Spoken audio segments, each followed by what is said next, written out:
Hello and welcome to another episode of Loose Canon. We are off to a late start here. Sorry about that, but hopefully it's for a good reason. We're changing some of the audio inputs to try to make a higher quality. But we're back again, and this week we're talking about episode one, Act One, Echoes, which has already finished. Which did that come as a shock to you that it was like, and it's over? Act one is done. No, I mean, I kinda saw it coming, when they set up the timeline. I think it's weird how long it took people to react to it, but, uh, I mean, I kinda predicted this moment would happen where people were kinda complaining about, "Well, now we gotta wait until act 2, there's nothing to do," which I don't agree with because 'cause I'm a casual, but, um, I've still got tons of stuff to do. I've been playing every day, Hmm. for like an hour at least. And that's why I say casual, because that to me is casual. I mean, I play Halo too, so every reset is the same for Halo and Destiny. So on Tuesday, I do Halo first, knock out all the weekly stuff because I can usually do that in 1 or 2 days. Hmm. And after that, it's just Destiny throughout the rest of the week. And so, we do the missions, we do the ghost hunts, we do Crucible, we do the Pale Heart, trying to find all the secrets and unlock the stupid chests, so I can finally get Kvostov. Um, that's a long one. You still don't have That's a long one. Kvostov? No, no. I I mean, knocked out Kvostov. like I said, it's like I can delegate time to Hmm. just doing the Kvostov quest, but that's not fun. So I split it up. So we Yeah. do a little bit of it, play the other stuff, do the bounties as much as we can, and then the next day do a little bit more, and just so whittle it down. Kvostov was a bit of a long one.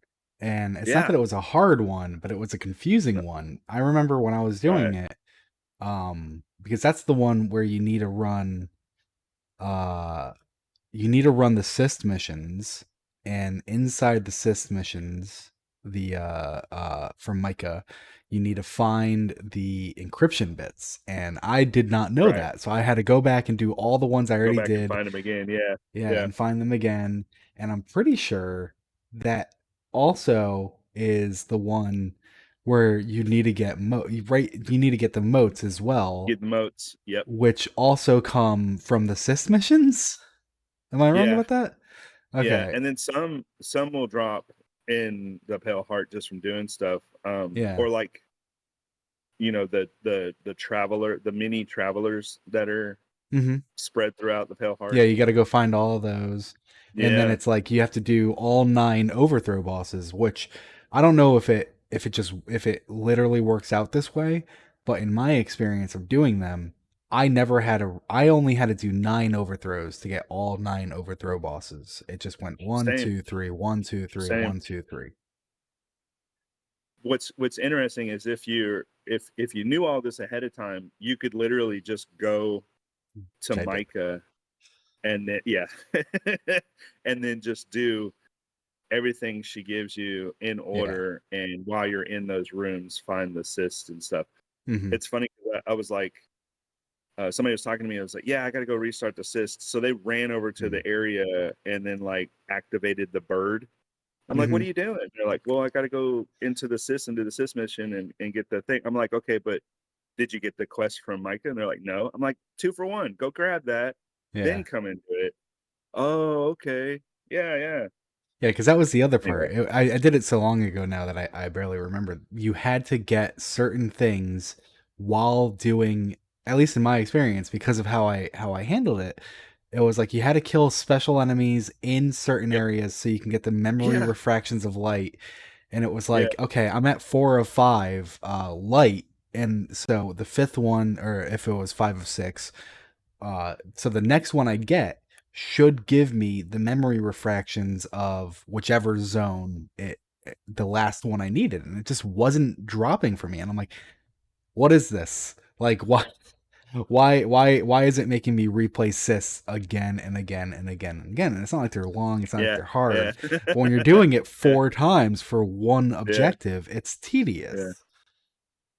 I think they could have been a little bit more clear on that, but again, Yeah.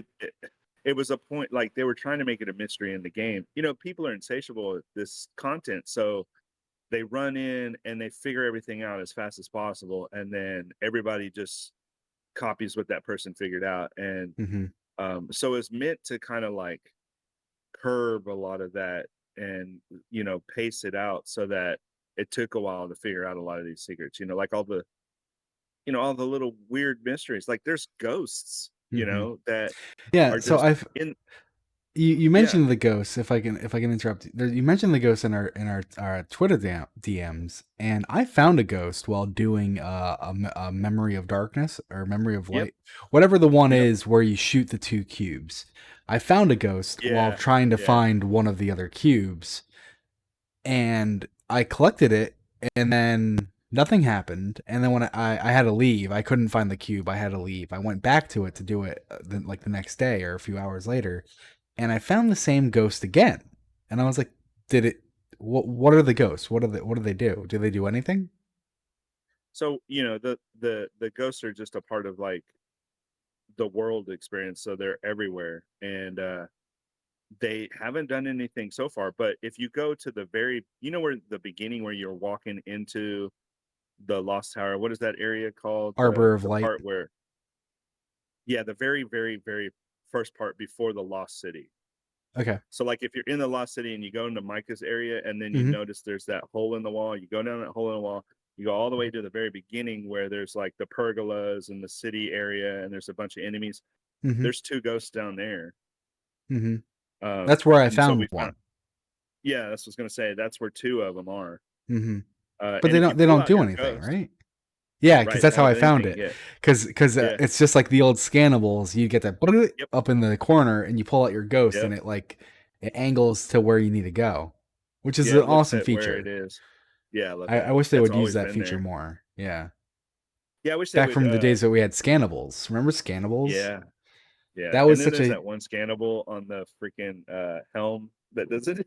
yeah. It doesn't do. I was so excited when we can go into that room and finally scan the object that you couldn't scan Yeah, before. I'm like, what does it say? What is it gonna do? And it doesn't even nothing. give you anything. It's just like, I was know. it just like old geometry that they like put in and it just held the Yeah, scannable tag? has to be, has to be. It's gonna be a joke one day. They're probably gonna like make it say something one day. They brought scannables back. I don't know if you knew this. They brought them back. I want to say in Forsaken, where it was troll missions in the Dreaming City, and they would bring you to an object, and then you would scan it, and you would Oh, get that's right. Yeah, Techians that would give you yeah. history lessons on the Dreaming City.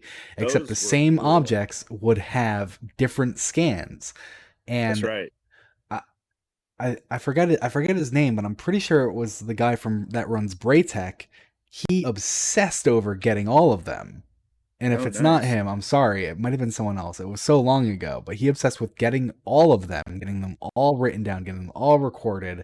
Huge effort of like some of these are like pivotal lore that you would miss because it was a random scannable that you could have just not done. Yeah, a lot of context was uncovered from those scannables because there's variations of each one, and Hmm. some of them talk about like the origin of certain Ahamkara, or Yep. like the queen's Techians, and how some of the ley lines work and where that energy comes from. There's like some really cool stuff. Sure, Ido obviously Hmm. was a big one. In hindsight, we all think, oh, we've always known about. No, we didn't. Like that was uncovered from most of that, and some of the deeper lore entries that you had to dive into.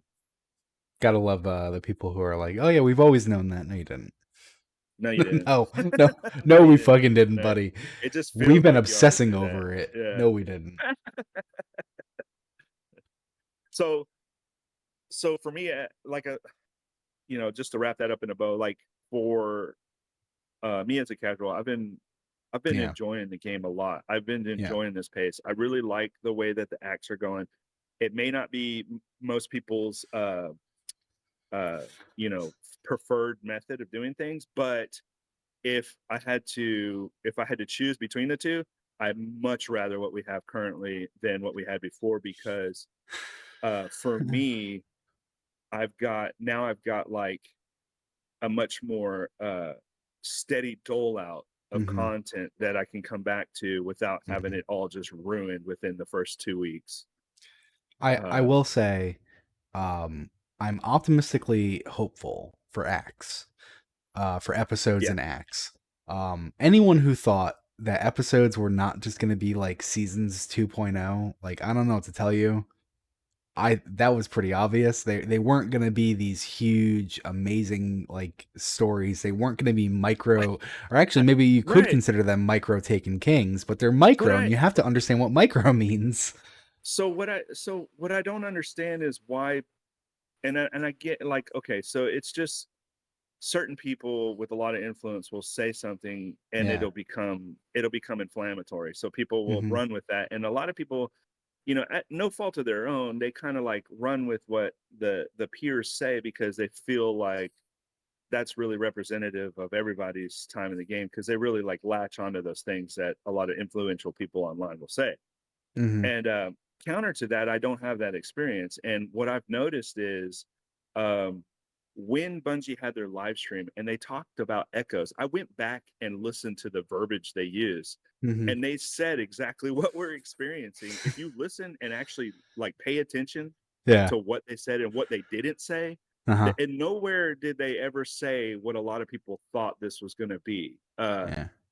It's actually pretty much what it is. And on top of that, uh, just from the amount of stuff with Echoes alone, like separate everything else, the Echoes Act One has been phenomenal. Mhm. When going into these areas and seeing a lot of the uh, the the changed architecture in Nessus, and some of the cool little things that they put back in there, and then revisiting certain areas, but they unlock new zones Mhm. and places to fight enemies. I mean, that's a lot. That's a lot. Yeah. So it's almost like Season of the Deep was great. We had, that revolving door of going down into the deep, but it always felt pretty much the same. Even though there were Yeah. separate areas, it was the same place, and you were just exploring separate areas of that same place. Nessus as a whole is much larger terrain, so they've really done a good job of like doing that same thing but over a vaster scale, so it feels more enormous. And then they unlock extra places for you to explore, and then on top of that they just sprinkle all these little hidden mysteries without the patrol spaces, like Yeah. for instance, the little Enigma well, I don't want protocol to, yeah, deciphering. Yeah. I don't want to say who they are, but Oh, I actually don't know who they are. That's interesting that you find out yeah, who they are. I'm not gonna spoil it. Yeah, I figured it out. I figured Well, it out by then fucking reading tell the me. lore. Well, I don't want to ruin it on this podcast because people will get upset because it's not supposed to be in game yet. But I Oh, read a lot of okay. flavor text, and yeah, I read a lot of flavor text in the lore entries, and by putting two and two together, it equals four. It's definitely four. It's I feel definitely like you should be able to what. say it. No, I can't. I can't. It's too early. Okay, Too okay, early. okay. So the obvious answer would be Asher, but I don't think it's Asher because you should have no fear of saying that it's Asher. Well, So maybe I would have then fear of that, so I'm not gonna say. the less obvious answer would be like Maya Sundaresh. Yeah, I'm not Uh gonna say that either. the funny answer would be Dwayne McKnighta because fuck that guy. I will say it's. I will say it's definitely not that guy. Okay, okay. Is Yeah, it some one of the people. Ishtar? Is it one of the 227? I'm not gonna say. So it's one of the 227. That's what you're telling me. For those who don't understand, Way back in Destiny 1, we had our Ghost Fragment Vex entries where Chioma Essie, Maya Sundaresh, Dwayne McKnight, and who was the other one? The one that people got the names confused with, like Jaren Ward or whatever. Oh, Uh, Dr. yeah, Shim. Dr. Shim. They were like, oh, Dr. Shin Malfer. No, Dr. No, it's with Shim. an M. M Yeah. with M as in Mancy. Uh, Yeah. and so Sh- so they Shin Malphur realized and Dr. Shim. they were being simulated by a Vex, and Yeah. so you play the odds. If you're being simulated by a Vex with infinite numbers of simulations within the simulation, are you a simulation?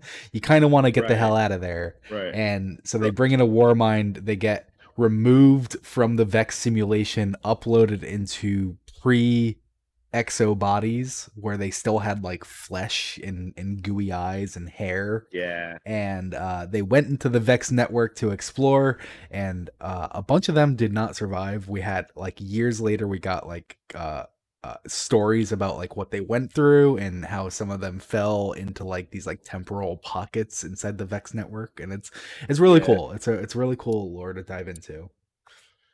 The other thing too about that is, so just in Echoes, if you've been paying attention, we can talk about it now because we've all played it. Hmm. Saint 14. Well, let's get into that Yeah, yeah, yeah. after the lore card, because Okay, okay. I just want to finish up my Sure. thoughts Yeah. about acts and episodes in general, and then we'll do the lore card, and then we can get Okay, into okay. the real meat Okay, of cool. Echoes. Because like I was saying, I'm optimistically hopeful that it will prove to be better, because like you said, it is just seasons 2.0, but I feel like it the structure of it allows the room for a better storytelling, and if that's the case, I'm all for it. If they're like, yeah, we're not gonna call you back every week for 7 weeks in a row and just tell you go run the mission one more time, Yeah, bye, that's like the that, big I don't want takeaway. that. Yeah, but if Yeah, it's like exactly. we're gonna actually like evolve and like something happened on Nessus. Something is going on Yes. Nessus. The Vex are going crazy. You don't know Yep. who, you don't know why, you don't know what. And it ends the act with the revelation of the conductor. And it's like, oh, that's awesome. Act two, it's in Yeah. 3 weeks away, and that's not great. But like Act two, I can't wait for Act two now because I want to know what happens next. And I didn't Right. really have that in Seasons. I didn't really have, I want to know what And happens so next. now they've brought, so we're gonna get Iron Banner for 2 weeks, and so we've Hmm. got that Odd to look choice. forward for. Yeah, yeah, no, it is. But I have a feeling that something's gonna be different in there too, because I read some of the flavor text on the new weapons that haven't been putting in the game technically yet. Hmm. But there's some cool eye-opening stuff, just because they added some new flavor text, and then so I think there's going to be some. I'm speculating there's going to be a new thing, not anything crazy, just a new little thing added in, because of what I read, and then Added so I in. think Iron Banner, just Oh, okay. lore wise, yeah. Ah, interesting. Um, yeah, it is, and then so we'll have that to kind of digest, and then people will be able to catch up, while they're Hmm. playing Iron Banner. So Iron Banner's, considered in-game content. So if you're a person that doesn't get to play the raids and you suck at trials, Iron Banner is definitely something for you. I just have such a hard time with PvP in general. Like I'm loving so much about like PvE right now, and I'm having a blast Yeah. grinding I mean, a lot of people are that relativisms. way. A lot of people are divided into two camps. You either Mm, play PvE or PvP, and that's your primary focus. yeah. I'm an omni gamer, so I like all of it, and doesn't necessarily mean I'm good at any particular one. I Hmm. just do it all as much as I can, and then raids are really hard for me Yeah. because of time constraints and life. This raid Um, especially. but I haven't gotten into it yet, but like just from what I'm seeing about it, like I watched yeah, guides and I'm like, this is kind of yeah, I this is a tough one, but also good because that's what raids should be. There's like a delicate balance where it's like you want raids to be quick so you can just bang them out with friends and have fun, but you want that's them to be right. challenging because it's a fucking raid. That's right. And I think, listen, a lot of the reason why it is the way it is right now. Is the final shape was huge. Yeah, It's massive and it's beautiful and I love it. It's been the best thing we've gotten in Destiny so far. And I it's and I I'm don't having so say much that. fun. It kills every other uh thing we've ever gotten. You know, Taken King, all of it, you name it. I don't care. Hands down, final shape is it. It's the Hmm. best. Period. Uh, the content that we got, the missions that we got, the summary of 10 years that you know culminated into this where we are now, and then the fact that it's allowed to close out the light dark saga and allow us to focus on what's laying ahead, which you know is a little bit ominous right now, but we kind of have an idea because of echoes. So while we're dealing with these echoes of what happened with the collision of the light and Yeah. dark, we get to fight the foes that are basically enhanced by those echoes that are the fragments or the memories of uh, the witnesses, you know, Hmm. influence on us at the beginning or whatever. So that being Well, said, it's gonna be cool. so just before we get into the lore card, let me ask you, because I kind of feel like Bungie calling it the Saga of Light and Dark is a little bit of a misnomer. Uh, I get why that's probably the best name for it, but people kind of got into the final shape and they're like, but we still don't know what the Traveler is. And it's like, yeah, because it wasn't about the Traveler. You That's know, we're right. not, neither did the Witness. You know, like, Right. Yeah. the bad guy Yeah. didn't know what the Traveler was. Why are we gonna, why do we need to know what the Traveler is? And it's like, Right. that's the future of Destiny, and I'm excited for that. But it's like, do you feel like if they called it like the Saga of the Witness, or you know, something like that, people would have been able to swallow that pill a little easier? Like, we No. literally went inside the No. Traveler and you still don't know what it Yeah. is. No. I don't think it would have had as much of an impact. Yeah. I feel like I feel like Saga of Light and Dark is the best name, but I also feel like it's like, so the Witness is gone, but we're still using Light and Dark. People were like, actually, like, we're not gonna have powers anymore Yeah. after the final shape. It's like, oh, of course we're still gonna have powers. Yeah. We're gonna lose our ghosts. We're gonna go to like some, you We know, almost did. yeah, I know. I saw Cool stuff. I saw apparently like a leaked cutscene before. Remember how it got pushed back? It got delayed. Full Yeah, shape. Apparently, before that stage, the scene where our ghost dies, we used light and dark to bring our ghost back ourselves. And oh, after that's funny. after the delay, they made it about Cade giving a sacrifice to bring our ghost back. And it's like, Yeah, I one makes sense for like what this was supposed to be, like prismatic and weaving light and dark together perfectly and all that. But one I just feel is a better story to tell because it's like everything kind of came full circle, bringing Cade back. Because like yeah. you can almost play, if, assuming you could play, you can't play. If you could play Forsaken on, you have this like full circle story where like everything before Forsaken, although I don't appreciate this term, is kind of like prologue of Destiny. Where it's like it gives you like some, it gives you like character depth, but otherwise Yeah. you don't need it. Oh, we You beat know, Oryx, and it's cool. funny. Oh, we beat Atheon, cool. We beat Crota, cool.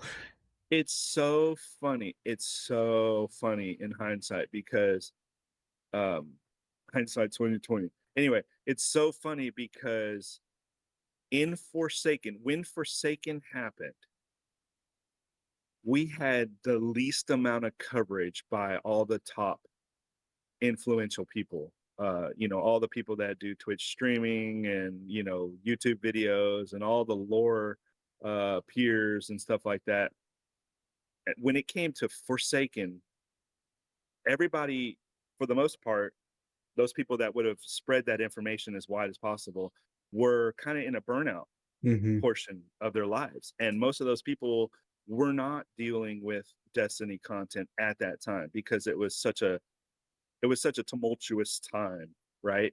Uh, and so I can remember just following the story and reading the game. I mean, I know like the beginning, everybody jumped off, this is great, but as far as covering the lore and covering what's happened, what's actually going on, it was very light on content all over. And I was just like, man, there's some really good stuff in here you guys are not experiencing or seeing or talking about, and people won't listen, you know? Hmm. And so it's funny that you bring that up because now, years later, people go back to Forsaken content and they're like, oh man, that was great. That was such a pivotal moment. And I'm like, yeah, where were you? What weren't you covering it? We were talking about it. Like this was some big shit. Yeah. All right. Well, how about we get into our lore card this week? Yep. All right. So All brought right. to you from the Destiny Army Defined is our weekly lore card. Here we go. Uh, I chose this one because it's got like a deeper content to it. On the face of it, it's not a very like, crazy definition or anything. It's pretty cut and dry.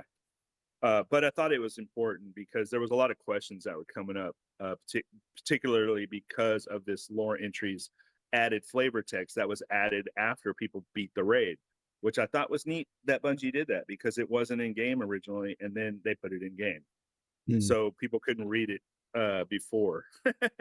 Because I can see why now. But anyway, it's a ship and it's called Nokre.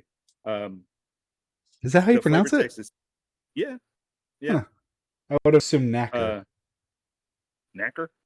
Yeah. I don't know about that one.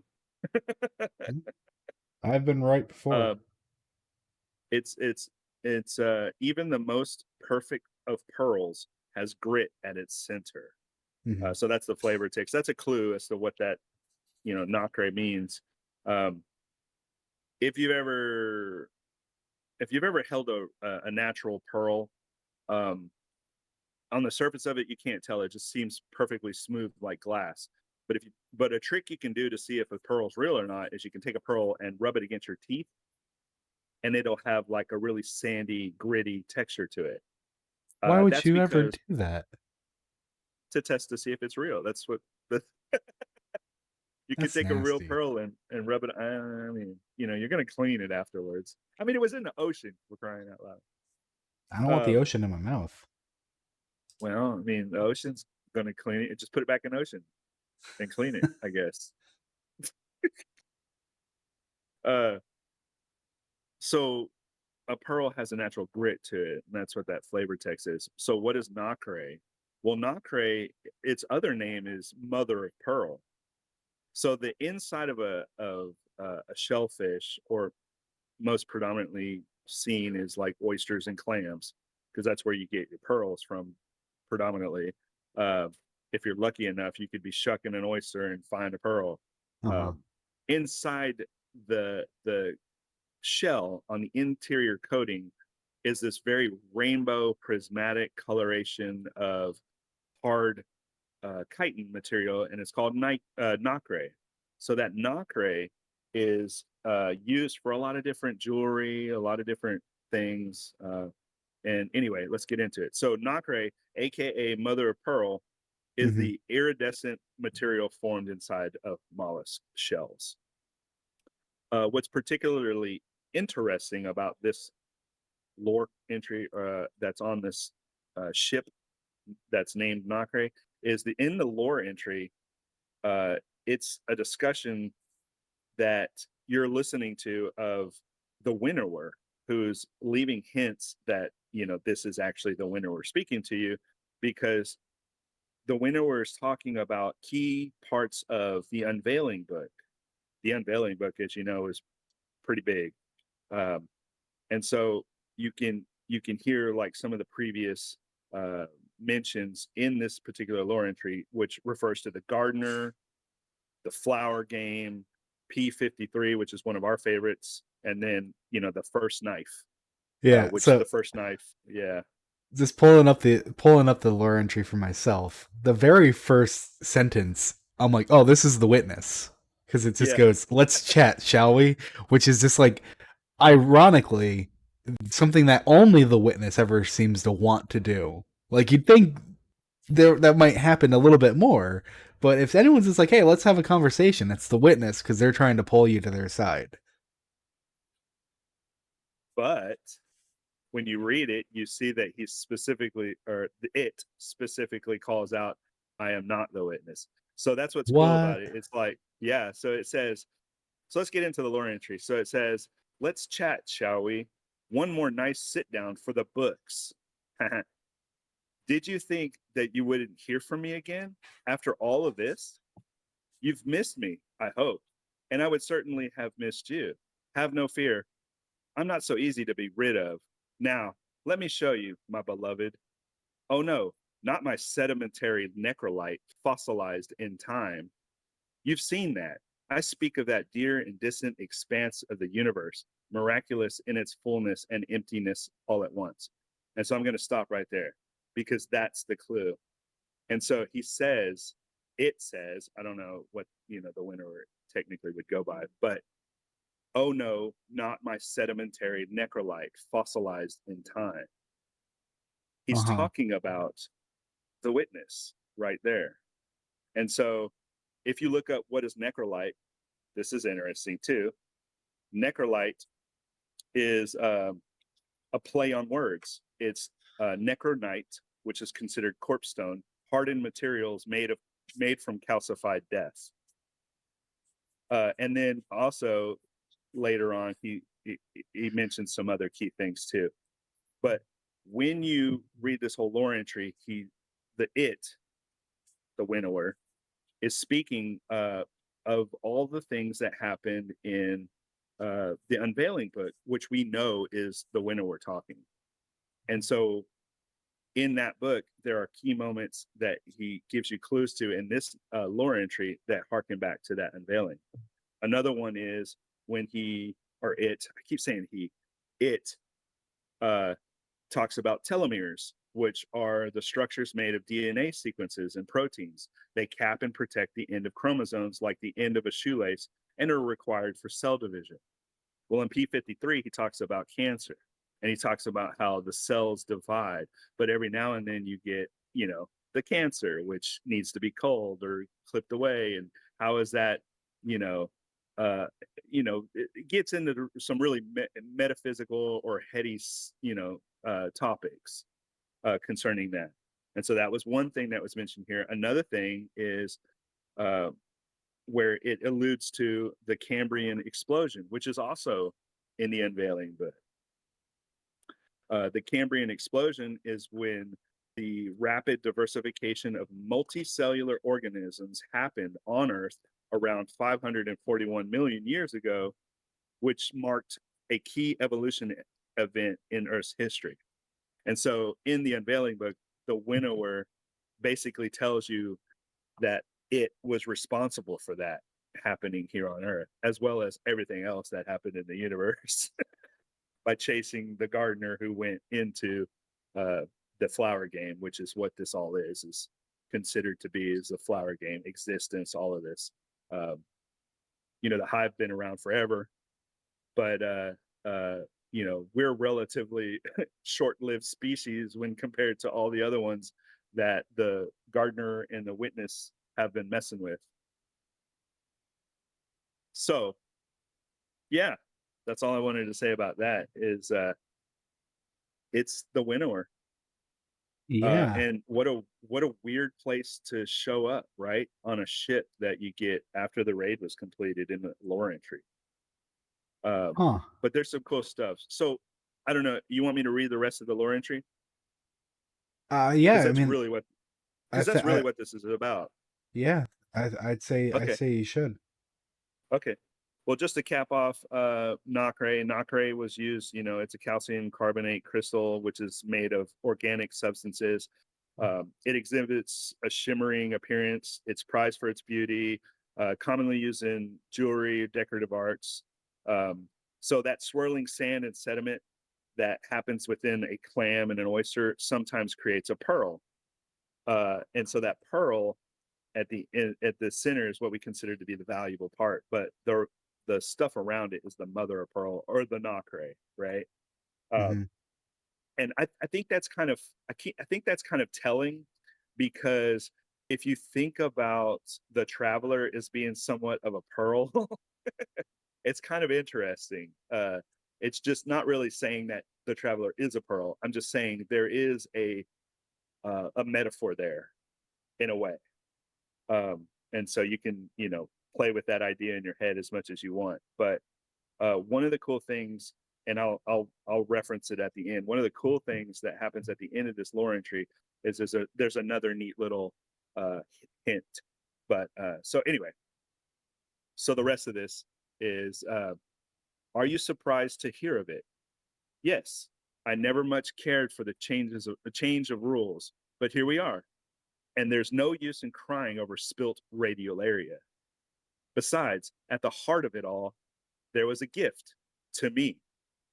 That gift is the chance to speak with you and a billion like you.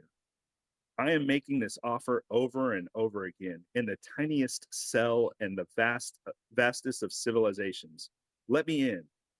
Take what you need. Be at ease.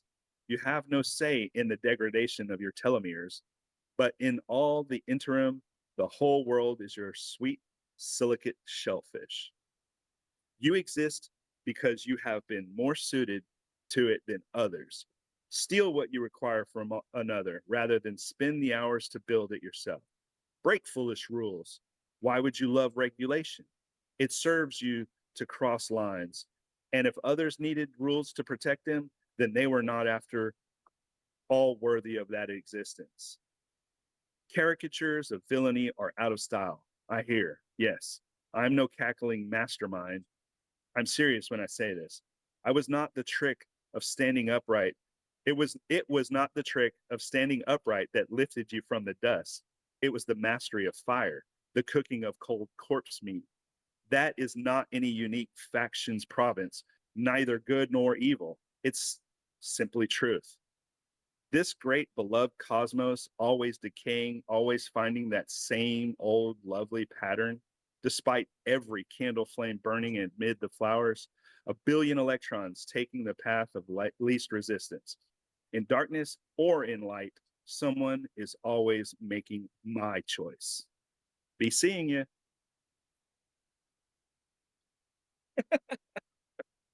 So I want to get into one thing. Uh, it, the Winnower, says you have no say in the degradation of your telomeres, which means you have no say in your death. You're dying, basically. It's inevitable. You're going to die.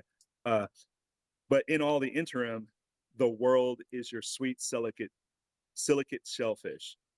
And so, what is sweet silicate shellfish? That's an oyster. So he's basically saying the world is your oyster, which is a common reference that's that he's playing with there. So that comes from Shakespeare was the first one to say that in the play The Merry Wives of Windsor, where Pistol declares, "Why then the world's mine oyster." So it metaphorically suggests that the world is full of opportunities and riches waiting for you to seize them. So that's what that's saying. He's basically telling you, break all those foolish rules that you've created out of your universe, because at the end of the day, you're just fighting to exist like everyone else. And so he goes on to say that neither good nor neither good nor evil. It is simply a truth. But what comes before that is really interesting, because he says, it was not the trick of standing upright that lifted you from the dust. It was the mastery of fire, the cooking of corpse meat. So that right there, that sentence is talking about humans and their evolutionary divergence. When were actual Homo sapiens considered to be intelligent humans? It was the point when we discovered fire, and we used that to render the sweet fat from the kill and proteins that we were cooking from the corpse meat, which was, just animals hunting, gathering, whatnot.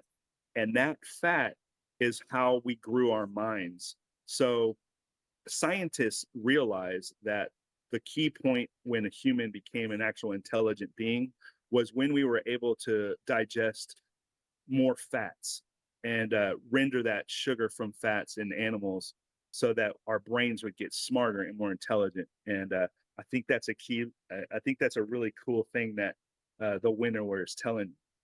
Uh, but if you want to take this whole thing at its core, the Winnower is basically saying that you exist because of his influence on the universe. Yeah. So that's really cool because in the unveiling book, he flat out tells you it. I keep saying he. Sorry, I'm not trying to offend They we anybody don't because we we don't. I mean we don't know. I'm pretty sure the Winnower did actually have he pronouns, so I mean I think he'd be fine. I think that, but I don't know that for sure. So Well, I I'll mean in just the refer to unveiling it. lore book, I'm pretty sure. Okay. At the Well, very least, in the just they. yeah, yeah, they. So in the unveiling book, um, they tell us flat out that the Cambrian explosion was a direct result of their influence on the universe, and that's what created life on Earth. And so, whether it was meant to be or not meant to be, we were a byproduct of the the winnower chasing the gardener in the universe. And so, life in itself is all a direct result of that. But what I find really interesting again is the speaking of radiolaria, and how that's another saying that he says at the beginning of how no sense in crying over spilt radiolaria, which Yeah, radi- radiolaria is also known as vex milk. So no yeah. crying over spilt milk is a saying that we use, obviously. Um, but Huh. yeah, there's a lot of cool little hints. That So it's neat. It's neat having the winnower talk to you again after all this time. that is kind of groundbreaking. Groundbreaking, yeah. Uh, Revelatory. that's not the right word because that just Dare I come say? it it really breaks all the foundation of the things that I had known, and it throws open wide known air quotes because clearly I was many people were wrong, um because I mean for years now it's been the belief that the winnower some people believe that the winnower and the gardener story was true, and then as it like went on it kind of like got refined into just accepting the fact that it was a metaphor and that none of it was true. And then when we learned of the witness, it was like, okay, so that's their religious belief, and it kind of like adopted its existence in that, in a metaphor, a religious belief, something that they wanted the universe to replicate and stuff like that. Um, but I agree, it's kind of undeniable that that feels like it would be the winnower speaking. So it's the question is that truly the winnower, and there is truly a winnower, or is that someone masquerading as the winnower and trying to like be more than they appear? Because at the same time it just makes me now question, like, are they are they an enemy? Like, are we going to go Right, after the winnower? Like, do they just exist? Are they just like, it's cool, you just keep doing what you're doing? right, right. See, that's what I think is and look, there that's the cool thing about it. There's always going to be the mystery if this person, if this entity is real or not. But they keep showing up and they keep telling you Someone all is of these real. things. Right. And Whether so they are the cool true is the the cool thing question. that this wraps up for me is the idea that the Vex origin point was to tend the garden for the gardener, and they basically went rampant because of the collision that the winnower has with chasing the traveler, and they're on and so forth, whatever. Uh, but I think what's really neat is if you take the winnower as an entity that exists as a whole, and you run with that. Well, now you've really kind of got two characters that really represent what we've always hoped that this kind of would be, is like two things that are balanced in a fight with each other, and that's how existence keeps happening. So the winnower's basically telling you, yeah, just keep on doing what you're doing because that's how we all keep living, keep existing. Yeah. It, um, yeah, that I really I don't know what to think now. Like yeah, my clan actually a few weeks ago asked if the Winnower was this, I think I mentioned this at the end of our last episode, if the Winnower was a separate entity from the Witness, and I was like, no, it's a religious aspect that the Precursors believed in. right. And so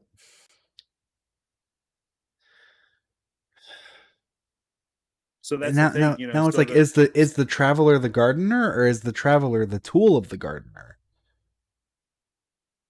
exactly, exactly. That's where my head goes now. And so the traveler, in my mind, the traveler is most definitely a tool of the gardener, as the witness was a tool of the winnower. I mean, but And was I guess it but was. the winnower wasn't necessarily a tool, because technically everything in the universe is a tool if it rises to power. So the winnower is just waiting for someone or something to arise to that occasion. And here is a direct conversation to us, basically saying, you know, hey, good job. You're doing what I wanted. Finally, somebody is kind of there at the precipice of what I've been wanting all along. It's really kind of eerie, because it's ominous too. Like, you can't definitively say what the motive is behind it, other than the sheer fact that it's perpetual. Um, but yeah, it's pretty cool. There's a lot to uncover with that, obviously, and that's one of the things that I'm sure will be doled out as we go on into Destiny in the future. The the winnower and the gardener, and I hope we get to have a lot more cool little interactions between them. But if Okay. it doesn't happen and they just keep them as ominous characters that are always overarching the conflicts in game, I'm okay with that too. It doesn't need to have a conclusion or a definitive answer. I think that keeping them out there in itself and explaining what they are is enough for me to realize why we have the challenges that we have to overcome in this game. And that's really kind of what's propelling it forward. It's just, there's these two entities, these two gods fighting one another, and they've, got to enter a balance with one another. And there's always going to be some enemy or some threat out there that's trying to um, use the latest and greatest tool or weapon that's laid at their disposal to annihilate everything in the universe, or in the game, basically. And we're caught in Hmm. the middle. Okay. So I think this whole time since I looked at this book, this entry, and you made it clear that there at the very least is someone being the winnower, whether or not whether or not the gardener and winnower in the flower game, whether or not that was true, there is someone being the winnower today. It could be a masquerade. Sure. So I've just been thinking about it, trying to establish like something to kind of, because it really it shook all the foundations for like my perceptions of the universe scale in Destiny, and so I think I have an idea that I'm happy with to what this Okay. means All right. throughout the final shape. More in the end of the final shape, because we didn't really get into the story.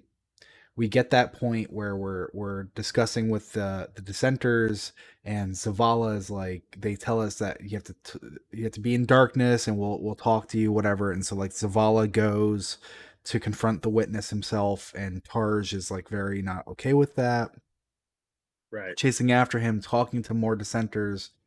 And I think that was the first time that we actually heard the witness speak in a different voice, because so Yeah, far the because the witness, witness is yeah, because the witness is comprised of multiple beings, yeah, and we learned early on that not all of those beings agree, and a lot of them were absorbed Well, into the entity against their will and just became a part of that whole witness.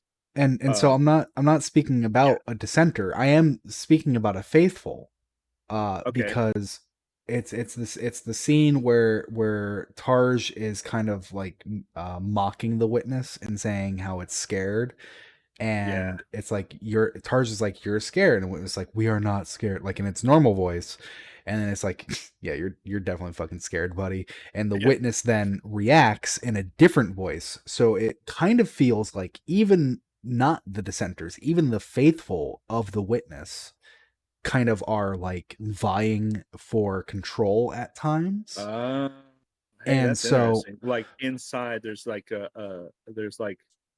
there's like a struggle. and you hear that even more in Excision, where I think the witness has multiple voice changes, ending with the where they say it says we, and then it corrects itself and it goes I, and it's like, because we're Yeah, no yeah, longer a we, we're an I. You destroyed all these other bits. Excised is probably a better word. yeah. All these other bits. So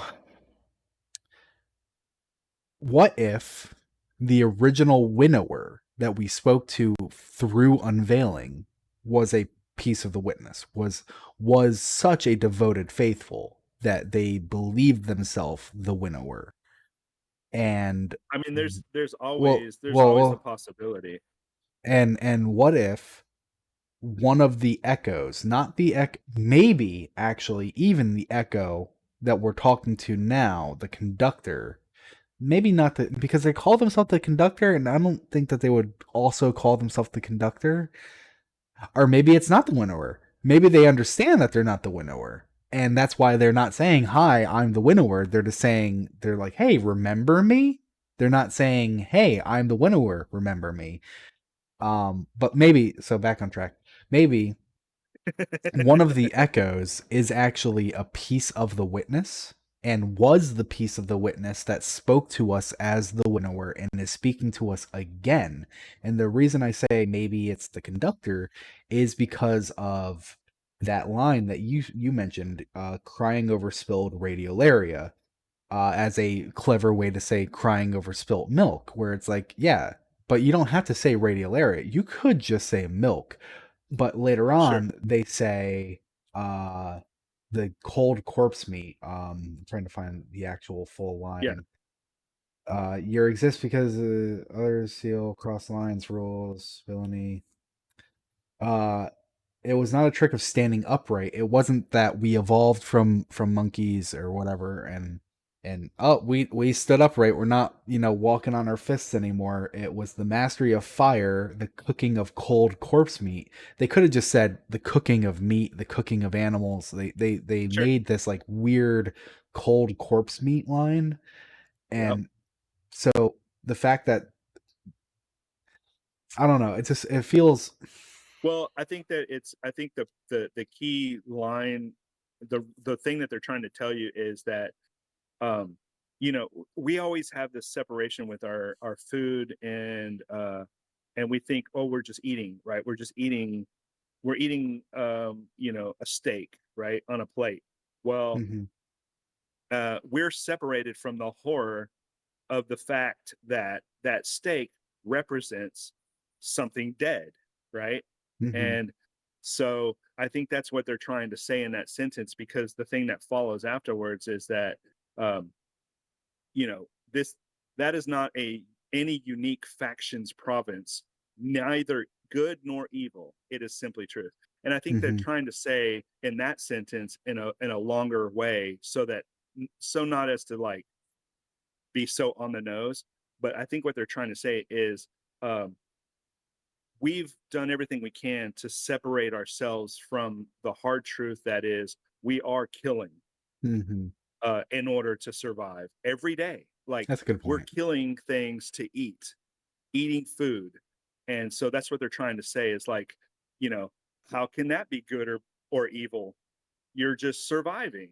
And that's basically what the winnower is trying to um, uh, appeal to. They're trying to appeal to you, so that you will feel the same kind of sense of feeling that the winnower is, which is everything is survival. It's not morality that you've created out of your feeble existence. All of these rules that you've imposed on your society, all of these things that you've been adhering to since you were born and taught by your peers or factions.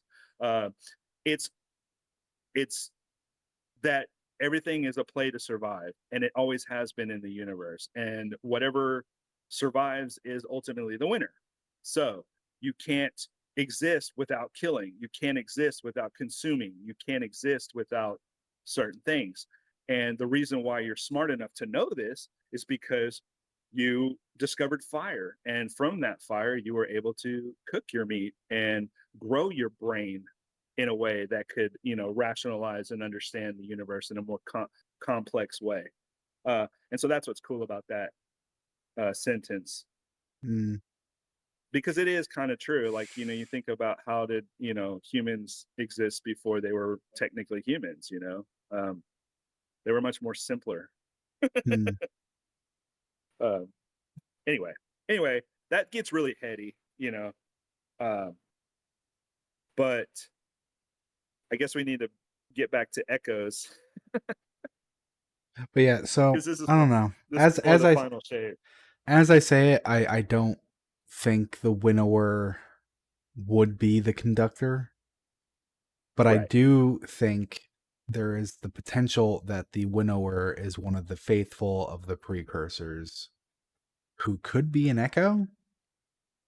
Because So if this I don't. whole if I'll just stop you right there, because I don't want you to, like, maybe be shocked. But after reading what I read last week, I don't think so. I don't you don't believe think so. this could be an No. echo, No. not the conductor, an echo. No. Okay, I don't. you should just say what you Um. read. If it's in ah, if it's in the game, it's in the well, game. it's not. It's not in the game. It's not supposed to And be how in the you game yet. reading it? They don't let the API out anymore. Yeah, I know, but there was some leaks. Oh, well then yeah, don't say that. Yeah. See there. Okay. So anyway, um, in the echoes, Also DM me. we okay.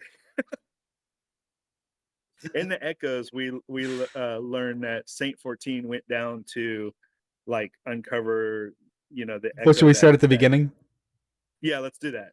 before Go we from the get to beginning. the GC end? Well, that's the So part that matters. I know, but we can just like rush through Okay. it because you're right. All right. It's not like there's a lot. So Nessus is going through some like transformations. Things are weird. The Vex are acting weird. They have these like holographic collars around their neck. Failsafe Yeah, calls the us back. mantles. Yeah, The the mantles. failsafe. Are they actually called mantles? Yeah, they're the Okay. mantles. It represents the same thing that the Vex have around their necks, and it's just a holographic projection of something extra laid on top of it. So the Vex have a mantle, which is a part of their visual representation, but Mm-hmm. this is a another layer, which is a mantle as well, but it's made of this weird light. Okay.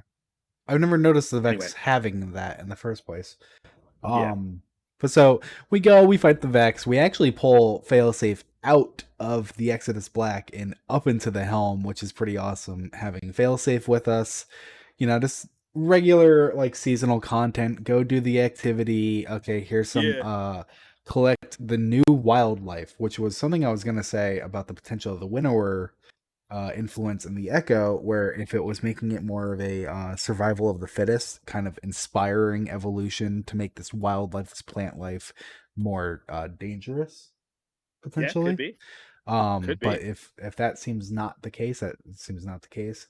Um, and then we come to the end of Act One with the final mission, where Saint 14 is no longer communicating with us, and Osiris at first thinks that something happened to Saint, but Failsafe is able to ping his comms in such a way that she learns that it's not that he can't be reached, it's that he's not talking back. So Right. we go back to Nessus. It was the Well of Flame in the cistern, if I remember correctly, right? Well of Flame. I think you're right. Yeah. And so the cistern, if you know, it's one of the landing zones, and immediately, right off the bat, you have this huge radiolarian lake. That lake has now been dried up. Apparently, it's been sucked into the Well of Flame, and which I thought was really cool, seeing the lake like that. And I saw people saying how they want to see these changes actually in the patrol space, and that's one of the big things about episodes that I feel like that Bungie needs to commit to. I get not having that change happen the week that it premieres, but it should happen in Yeah. Act 2. Yeah. Like, let everyone experience it and go, oh my god, the radiolarian lake. But then in Act 2, the lake is now gone. It has been funneled, right? Like, it's no longer there. Yeah. And It's then hilarious so because of the Asher thing. yeah. Yeah. But and then so the thing that you've been itching to talk about, we go and we find Saint. Yep. Go speak. Oh. So we go down to rescue Saint, and we discover that Saint is trapped in like a mental stasis because through the radiolaria that courses through exomines that we Uh-huh. later learn because of flavor text and items in game as well.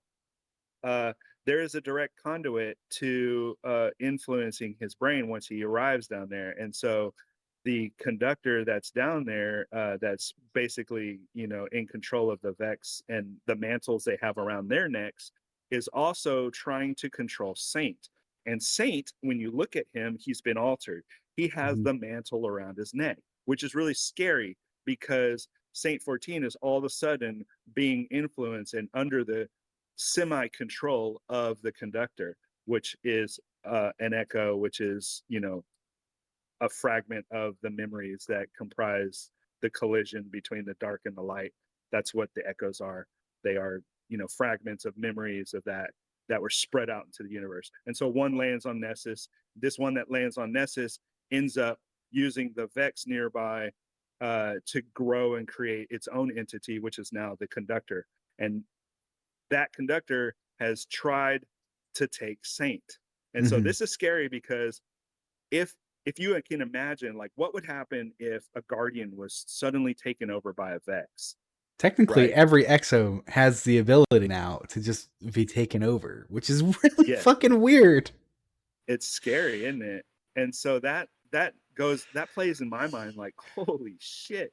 So that's an ultimate threat, right? We've got to take that out because now we're playing with the idea that there's a ramification that we might not be able to come back from, which is if the Mhm. Vex, and here's the other thing that goes hand in hand with that, we're discovering while we're going down into the what are they called that we do for failsafe? The things that we do down there. It's the main thing that we do, the activity.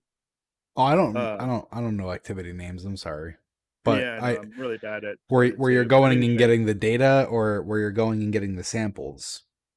yeah, all of it together. And then you end up fighting the final boss at the end, and Yeah, then you go back to you go back to failsafe and you give her the samples and yeah, whatnot. So anyway, yeah. as we're learning throughout those encounters each week, we discover that the where I was going to go with this. Oh, we discover that we discover that uh, the uh, the Vex are acting different, not Hmm. in not in the ways that they used to. The ways that they used to act were very predictable. Hmm. We had a way to predict the Vex in a way because we knew that they were um, basically just driven automatons that basically had a directive, and their ultimate directive made them act certain ways that we could predict they would act in those ways. Well, now there's an entity manipulating the Vex with these mantles and Hmm. making them act in a different way, almost in a way that seems to suggest that they're somewhat trying to predict us Mm-hmm. and overcome us in a future state, which is scary. So, like, Yeah. if they were able to, like, say for instance, if they were actually able to take over a guardian like Saint 14, the ramifications from that is they would gain knowledge and basically unlock a Oh. new weapon that would allow them to rewrite a reality uh, for good. Mm-hmm. When I got down there and I saw Saint in the mantle, I was like, oh shit. Just because immediately I thought it was because he was XO. And obviously I was right about that. But it wasn't just that they had Saint in a mantle, meaning like technically any EXO, my EXO, the hunter I play Yeah, as, could be yeah, mantled by the conductor. Uh, yeah. it was what Saint was saying. He said like one of the first things he said was something about like, I wish I wrote down exactly what he said because Oh, I know. Yeah, he was alluding to like how he came out of the infinite forest, and I was like, oh no, like immediately yeah. I knew where they were going, what they were like force feeding him, and Yeah, I was not happy for what Saint was gonna experience. that shook a lot of people too because that's good. I like that storytelling element because that's really good because Saint 14 and Osiris, as you know, they're partnered. They want to stay with each other going Yeah. forward. And this separation that happened is really scary because it makes Saint, after this happened and we rescue Saint, we bring him back. He Hmm. has an inner struggle all of a sudden, and that he's questioning his existence and the fact that he's thinking of himself as a copy and not the real Saint 14. Hmm. And then Osiris has to argue and appeal to his better whatever, and basically says, no, you're Saint, you're the actual Saint. If I know my Saint, it's you because I've experienced you, I know that you love me, blah blah blah, all of these things that make you Saint. You're the real Saint. Stop listening to what that conductor has fed you and stop believing those lies, because that's really what the Saint was scared of. And so that's really kind of sad because Saint is all of a sudden in this position where he doesn't feel like he's real. And I, s- I'm just a copy, is I what he swear to says. God, I swear to God, if the conductor is Kioma and we're Kioma's bad again, I'm gonna fucking lose it. Wouldn't it be great though? I mean, I guess, but what you just Yeah, said is something that Kioma Essie, part of the 227, experienced when she kept losing her Maya, and she's like looking at all these other ones, and she's like, "Oh, but that's not my Maya. That's not my Maya." And now we have a saint who is not our Osiris's saint. So the fact that right. it makes sense that she, or maybe it would be Maya, whichever. I might be getting them confused. But one of them kind of getting twisted up in the Vex network. But then they wouldn't be an Echo. If the Echoes are supposed to be sentient beings, which the Well, first one sounds. Well, the let me say echoes. Yeah, yeah. the Go first ahead. one sounds like episode one Echoes sounds like the Echoes are sentient beings, and the conductor is an Echo. But episode two Yes. made it sound like an echo was an object that was being used by Fickrel. So I don't know. Do you So have to insight? me, in my mind, yeah. So to me, in my mind, from what I've read, my bias is saying that the echoes are just like what Bungie said. They're made up of the fragments of the memories of the collision between light and dark. However, those echoes that went out hurling through space and land in places like this one that landed on Nessus are in fact rebuilding themselves as entities by Mm-hmm. infecting and laying their hands on and manipulating anything that they can, which is the only way they can do that is by grabbing onto the darkness that lays dormant within those in other entities or in that environment that's surrounding them. And so they create a new entity out of that. And so Okay. the echoes in a way, the echoes grows itself into an entity, if you will, right? Well, So that would be they're interesting. kind of like a yeah. So they're kind of like a seed, almost like like, I don't want to say a soul, but they're almost like an Well, anima that gets hurled out into space and then collides with an area, finds something around it that it can use to regrow itself into an entity. what if it's kind of like a parasite?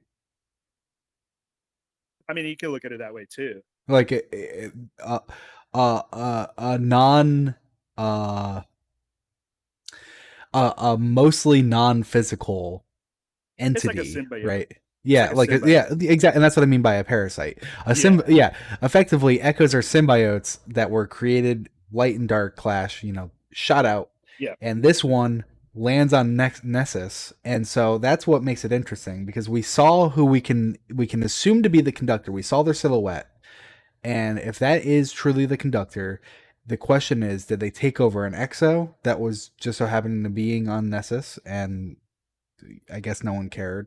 Did they take over a Vex? Yeah. Which, potentially, yeah. But if so, why did they form into a more humanoid body? But I guess that also makes sense because maybe that's the body that it's trying to be like a precursor body or a different memories body fused with the Vex. That's why it's a little bit of Yeah. both. Or maybe it's gained maybe it's gained an idea of what would be a physical representation of itself Yeah. through the environment and the peoples that it's infected or grown itself from. So that being Exos slash Vex. And then the third option is what if it found its way somehow, because of course it could, found its way into the Vex network and latched onto one of the 227 exo bodies. Right. So, And see, that in my mind, that would be, I like that you said that because I hadn't considered that directly, but when mhm. you say it like that, it sounds cool. and that's Um, why and that's why it makes sense for episode 2 where the echo sounds almost like not a person, almost more like a relic. What if it is a relic, but it's kind of doing the same thing where instead sure. of evolving into a sentient being, it's evolving into like kind of like a haunted object that is Yeah. using Fickrel. Yeah. And Yeah. which also because I see that we're getting close on the time and I really wanted to talk about this. I know we should probably try to keep it to episode 1 act 1, but I want to Yeah. jump to episode 2 because I feel like we got a huge clue for episode 2, which was the Devil's Lair reprised strike Oh, what where happened there? did you not do it? Yeah. Yeah. I did it. But what did you At pick up on? at the end, it's that the House of Devils are trying to sell their servitor. And Cade's like, Oh, yeah. if they're trying to Yeah. sell their servitor, like, how are they going to survive? And I think it was Micah who said, they must have another way to survive without the ether that servitor would create. And it's like, okay, so that's the Uh, fucking Echo. They're like priming the Echo, the story that's going episode forward. 2. Hey, that's Yeah. cool. I like that. Yeah. Yeah. That's And cool. it's like, okay, so that's what this like vampiric thing is. Like that's why they're Yeah. vampires as well. Like whatever this echo is, I think it might like it might Yeah. I'm picking up what you're putting down. it's like an amulet, Something. yeah, like you drink the blood that comes out of this amulet and you become a vampire. You no longer need ether, and all the fallen are like, Sure. fuck yeah, we don't need ether Yeah. anymore. And so they have to they have to trade themselves away to the Yeah, echo that landed there because now and it's they've kind of the got same thing as compelled yeah. vex, just in a different Yeah. Yeah. way. Yeah. Yeah. That's awesome, dude. I love it. Yeah. I would imagine that's how that story is going to unfold. I Yeah, do, before we end, I do want to say something about, well, two things. First, if you notice the mantle that's around the Vex and the thank enemies you, right now on Nessus, if you look at that mantle that's around them and then you compare it to other icons and representations in game, often found it on very much, Venus. yeah, yeah, it looks like the Ishtar Collective's emblem, It which is does. that same halo effect with the lines that come out, which the Ishtar Collective emblem is actually a play on the real Ishtar god that, is a part of that whole story and whatnot. And it has an emblem that's similar, not the same, but similar. There's a couple of icons that represent that same uh, visual cue. That Oh, being okay. said, Yeah, that I being see said, it. yeah, you could definitely see like there's some Vex network something happening, right? So something, like you said with the Ishtar team, all that stuff could definitely have a big play in all of this later on. Uh, the other thing I wanted to mention before we get off is in the armor items, the items that we get, from Echoes, Hmm. the untethered edge armor set that we get is really funny. So if you get a chance, go in there and read them, because there's some really good ones in there. Like there's one particular instance where Saint is talking to Failsafe, All and right, that's pretty awesome. yeah, and he mentions the Ziva Arath fight, because Failsafe's trying to get caught up on all the current events because Failsafe has been sitting on Nessus for forever, and why we didn't, grab Failsafe and bring her up to the helm before this Hmm. is kind of sad. But anyway, Failsafe has like alluded to the fact that, yeah, thanks for basically forgetting me for all this time, but I guess it's okay. We're buddies again now that you brought That me back. was that So was so yeah, funny because it was more than that. It was like I thought you would come see me after the Cabal dropped a tank on my planet, but I guess we had beef. And it's like, oh my yeah, god, I'm so sorry. it's so good. It's so good. Failsafe is hilarious, and I know she can kind of be annoying at times because you hear her No. talk in game, but I mean people complain about it, but I think it's hilarious, the dual things that you get from Failsafe. And one of the Well, things that we just recently learned is that the polite yeah. Failsafe is actually a filter. Yeah, I was just gonna ask. It's nice that Failsafe is like feeling comfortable with us enough to be the remove the filter. Yeah. Um. And then it's funny because she has to remove the filter in order to access more RAM, Oh yeah, yeah, yeah. more processing power. All Oh, right. it's funny. But yeah, there's Well, one particular instance where she's talking to Saint, and Saint is getting her up to speed on Ziva Wrath, and he mentions she goes, "Well, how did you figure this out?" And he's like, "Well, Sloan met a worm, which his name was Asa, who is really more like a fish." And she goes, "Oh, fish? Yeah, they fish. Guardians fish for fish on my planet." I never came to say And hi. yeah, it never came to say hi. And so Saint's like getting irritated, okay. Anyway, there's some funny stuff like that. Yeah, no, Failsafe is great. I'm excited because I can only imagine Failsafe is just going to continue to be like a helm director now, and I like it. like Yeah, yeah, no, that's fantastic. They've been handling characters really well. yeah, Kind of like just in general lately. Obviously, they have their like favorite few of like Eris and Saint and Mara, but like sure. to get more, it's really great to see. But Yeah. do you have any final thoughts on episode Act 1? No, that's about it. I can't wait. And our next show will be a perfect timing because it'll be right before or right into right after the Iron Banner, so we can kind of talk about what happened there. And we And have a lore book to talk about too. yeah, but we'll have a book. That's more. We'll have some good meat on the bones that we can actually get into. Yeah.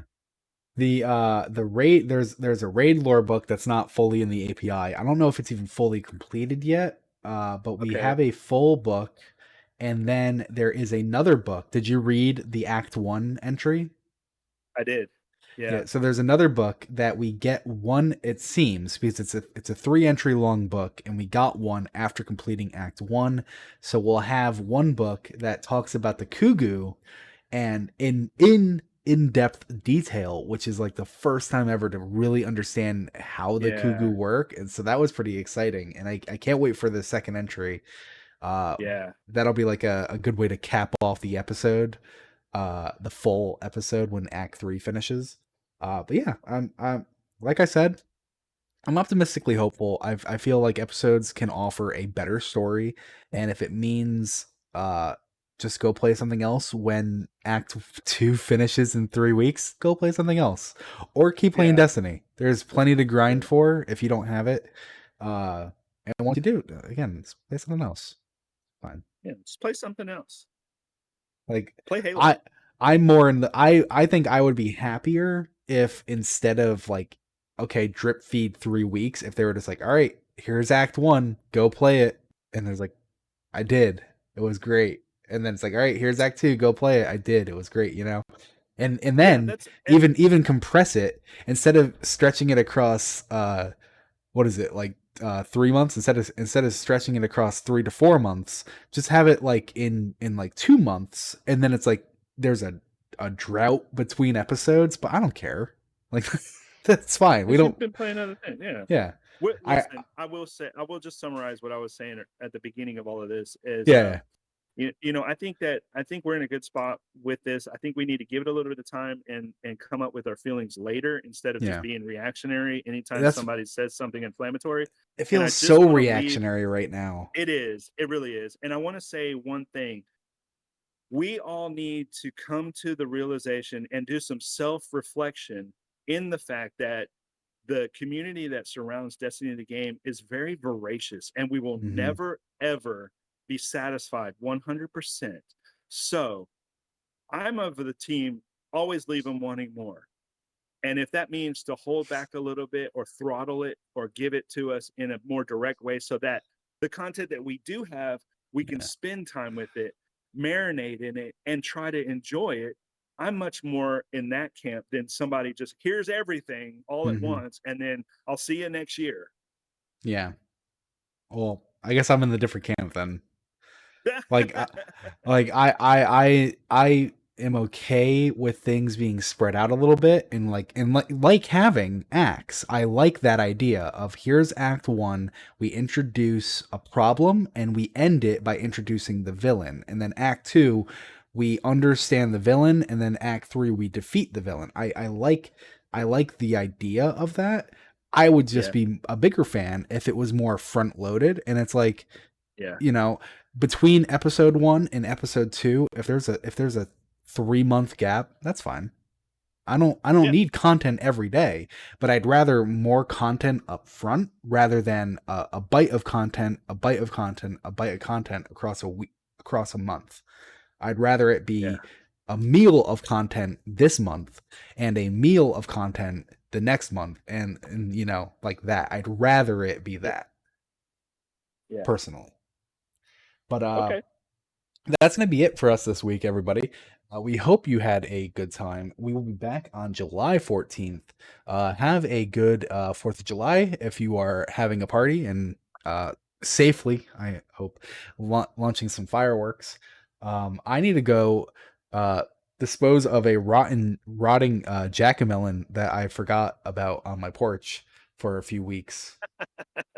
So we'll be back in 2 weeks. Bye, everybody.